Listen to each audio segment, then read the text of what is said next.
everyone. I am Flora Yrad from Silliman University, Philippines. Thank you very much, organizers, for the invite. And please allow me to greet you all a pleasant evening. The concept of my research is to detect dengue virus by molecular method using a simple device that will give an output the same with a pregnancy test, such that 2 lines means dengue positive, 1 line means dengue negative. Dengue is a rapidly spreading mosquito-borne disease that affects more than 100 countries, including the Philippines. This disease is caused by a positive sense RNA dengue viruses that occur in 4 serotypes, namely dengue 1, 2, 3, and 4. Diagnosis based solely on clinical symptoms is difficult and unreliable.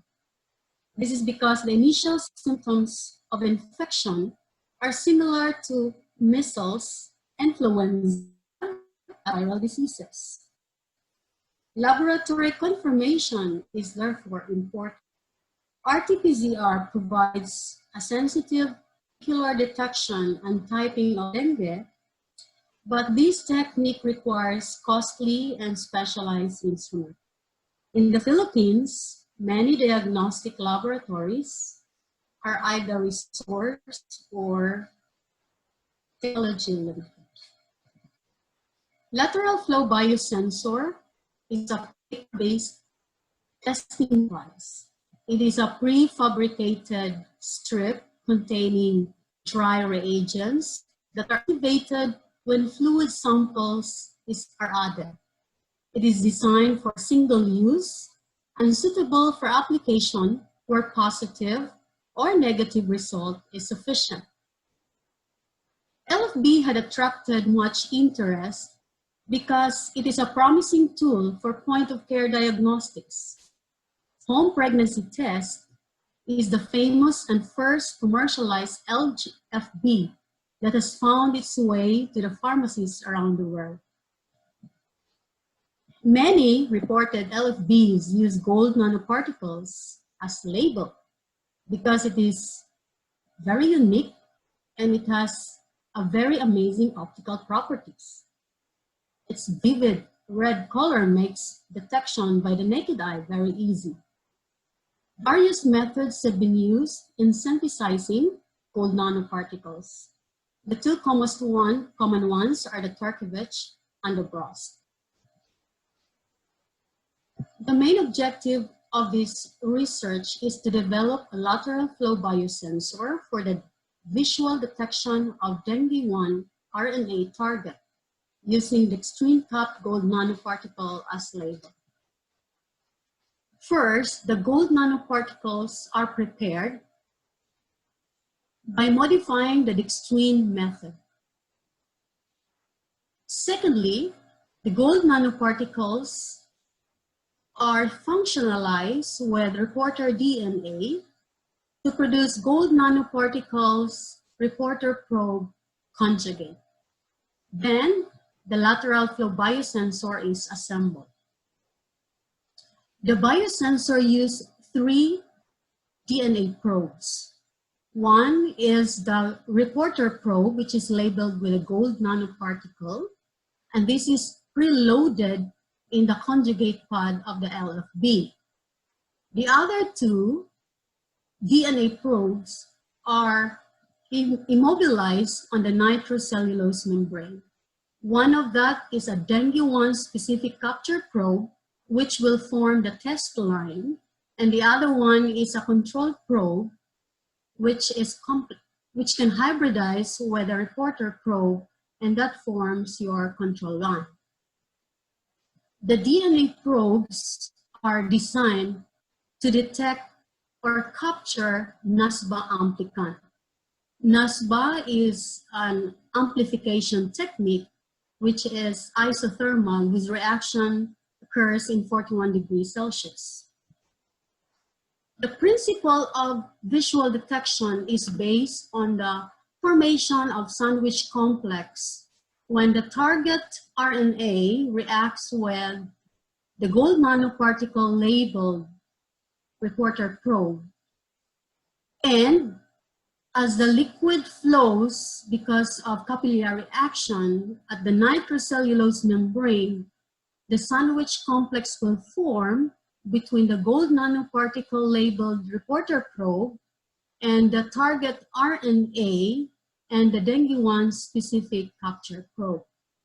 The hybridization reaction will allow or cause the accumulation of gold nanoparticle in the test line, and that will form a red band on the test strip. The gold nanoparticles on the conjugate pad that is not hybridized with a target, maybe because there are no targets or they are in excess. So they can hybridize with the reporter at the control probe, and then they will form the second line of my strip. So in the study, we were able to synthesize gold nanoparticles, and they are red, they are stable, and HRTAM micrograph will confirm the morphology and the sizes. So we have 19 nanometer, 10 nanometer, 9 nanometer, and 7 nanometer diameter gold nanoparticles. After that, the synthesized gold nanoparticles were added with thiolated reporter probe, and so far in our experiment, we were able to functionalize gold nanoparticle of size 10, 9, and 7. So in the study, 19 nanometer gold particle did not produce very stable conjugate. The lateral flow biosensor is made up of 4 components, and they are assembled through an adhesive packing. And then they are cut into 4 mm wide strip. Before the assay, this is how the LFB strip would look upon addition of the gold nanoparticle with the reporter probe functionalized already. So your conjugate pad, this pad, will turn red. However, the control line and the test line will remain invisible. So this is the picture of lateral flow strips that gives us positive results. So there are 2 lines, and this one gives the negative result, which is only 1 line. And those tests which turns the test line into red, but the control line does not turn to red. So this test is called invalid test. So on here, in figure A, different concentration of synthetic targets are added to different LFB. One of that is water, and then we have an increasing concentration of target. So by using image J, we were able to convert the intensity of the red line into profile peaks. So image J is a program available online. So now we can see that water, which doesn't have a target at all, so form only 1 line, and correspondingly through image J analysis, so we have only 1 peak. And then we have 2 peaks for both positive control. And the good thing, or notably, on this result is that the concentration of the target increases, the intensity of the test line also darkens. Correspondingly, the peak area also increases, so that in figure B, we have a histogram to reflect that as the target concentration increases, the intensity of the color also increases. So before we use the lateral flow biosensor, we undergo optimization experiment. This is to find the conditions at which the lateral flow biosensor give the maximum signal. So these graphs are only 4 of the many factors that we look into. One is the effect of gold nanoparticle size. So from the experiment, we found out that the conjugate of 10 nanometer particle size gives the highest signal. We also looked at the effect of the concentration of the copper. So we have 1-fold, 2-fold, and 4-fold. But even if in the capture probe experiment, we get the 4-fold as the highest, we consider 2-fold as the optimum because of economical consideration. Number one, although the 4-fold give us the highest intensity, other experiments we perform, we found out that even if they have higher, the 2-fold and the 4-fold give the same sensitivity. So using 2-fold will give us an advantage of less reagents used, so less consumption and less expense. And this is one of the advantage of point-of-care diagnostics, so they should be low cost. Also, another factor is the effect of the nitrocellulose membrane. So we perform it on HF135 and 180. Different numbers give you different capillary time. So HF180, which give us a less time travel of the liquid, is giving us the higher signal. So we consider HF as our optimum condition in terms of the NC membrane. We also have the effect of assay protocol, and we have a protocol A, protocol B, and protocol C. So protocol A is upping 10 microliter of sample directly on the sample pad and then pushing it through with 90 microliter of the running buffer. Protocol B is done when we have a 10 microliter of our sample. We first dilute it into 50 microliter by adding a 40 microliter of the diluent and then apply it in a sample pad. And then we push it with another 50 microliter running buffer. Protocol C is that we dilute directly the 10 microliter sample into 100 by adding 90 microliter of the diluent, and then apply totally, slowly, little by little, the 100 microliter of the sample with the diluent. And we found out that protocol A, whereby this is the application of directly of the 10 microliter sample, pushing it with 90 microliter of the running buffer, gives us the highest result. These two are insignificantly different, but significantly lower than protocol A. So the next experiment that we had is to get the sensitivity. So we run different concentrations of synthetic target RNA, Dengue-1.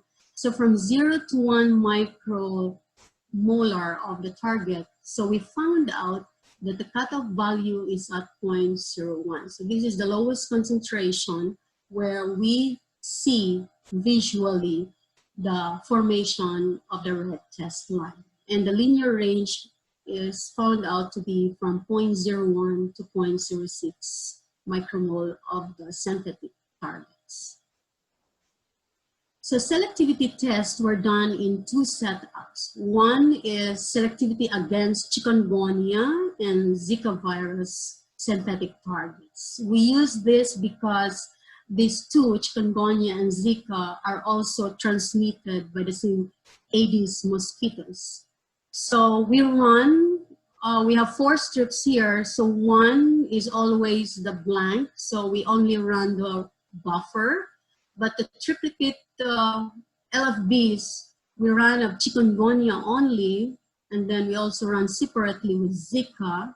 And then we have Dengue-1. And then we have a mixture of chikungunya and Dengue-1. And then we have separately a mixture of Zika and Dengue-1. So as we can see, the LFB strip gave us one line for chikungunya. That means it does not give a positive test, which is good. On the Zika, on the other hand, also give us negative result. Dengue-1 target give us 2 lines, means positive, and the mixture of that also give us 2 lines, which means positive. So these results demonstrate that the LFB was able to discriminate dengue-1 target without interferences from chikungunya and Zika virus targets. The second selectivity test was done against other dengue serotypes, and this is the dengue 2, 3, and 4. So we run a dengue 1 target at its cutoff value, which is 0.01, and then we also run that dengue serotype in different concentration. So we also do the same separately with dengue 3 and dengue 4. And the results showed that there is a cross-reactivity for a dengue 1 capture probe in our dengue 2 starting at 0.02 micromolar. And as we increase the target, the intensity of the test line also increases. The same is observed for dengue 3. Dengue 4 cross-react starting from 0.01, which is equal to the cutoff value of our dengue 1 target. So the next step that we did is we tried to detect synthetic RNA dengue 1 in our LFB. So we run different strips. So we have the blank, so we merely but have water in it. And then we perform NASBA amplification of our synthetic targets. So we have also a negative control for our NASBA. And we can see that we have only 1 line for our blank and negative NASBA. But for all of the positive controls, we get all 2 lines, that means LB positive, whose intensity again running through the standard dengue target, whose intensity of the test line increases as the concentration increases.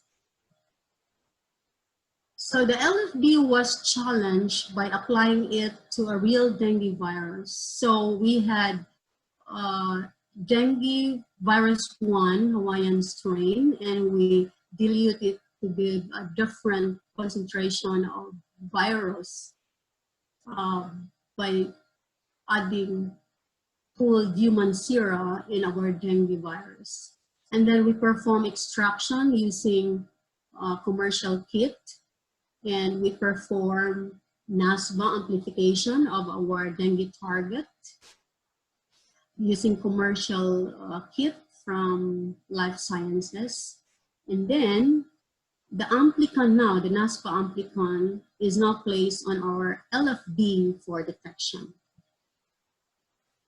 And indeed, we have here all negative controls, water and human sera. So we have 1 line, that means they give us negative result. As for the sera with the virus, so we have 2 lines for the different concentration. And notably, the red test line intensity increases as the concentration of the virus increases. In a separate experiment we performed, we found out that the detection limit is at 1.2 times 10 to the power 4 block PFU per ml. So we can also see here that the correlation is high, it's 0.9978, and this is a good result so far. So in summary, we can conclude that indeed the gold nanoparticles were synthesized by modifying the standard extreme method. And these gold nanoparticles are stable, and they can be functionalized with reporter probe DNA, and they are also stable. And finally, as the objective, the lateral flow biosensor was able to detect dengue 1 RNA such that positive gives 2 lines, and negative, or the absence of dengue target, gives 1 line. So I would like to thank the Silliman Nanobiosensors Lab of the Michigan State University, Michigan, USA, for hosting this research, and for USAID and Silliman University for the funding. Thank you very much for